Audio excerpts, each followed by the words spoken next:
سوال پوچھا ہے ہم سے جمیل احمد صاحب نے انڈیا سے. ایک شخص نے کہا اگر آج میرا چچا میرے گھر آیا تو میری بیوی کو طلاق.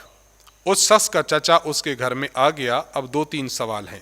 نمبر 1, کیا اس طرح کہنے سے طلاق معلق ہو جاتی ہے؟ نمبر 2, اگر چچا گھر میں آ گیا تو کیا طلاق واقع ہو جائے گی؟ اور نمبر 3, اگر طلاق واقع ہوگی تو کتنی؟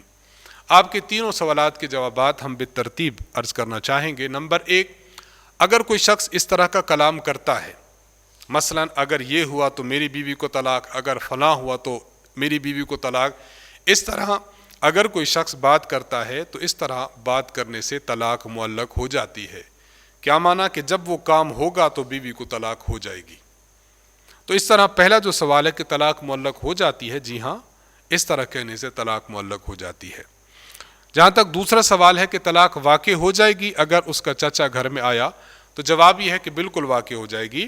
اگر اس کا چچا اس دن اس کے گھر آ چکا تو پھر اس خاتون پر طلاق واقع ہو جائے گی، کیونکہ جو شرط خاوند نے لگائی تھی وہ شرط پائی جا رہی ہے کہ خاوند کا چچا جو ہے وہ گھر میں آ چکا ہے، اس لیے طلاق واقع ہو جائے گی.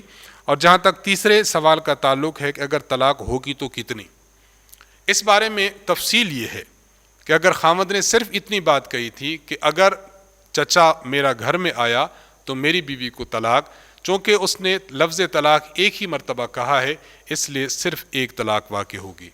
ہاں اگر وہ یوں کہہ دیتا کہ اگر میرا چچا گھر آیا تو میری بیوی کو 2 طلاق، میری بیوی کو 3 طلاق، تو اس طرح کہنے سے 2 یا 3 طلاقیں واقع ہو جاتی.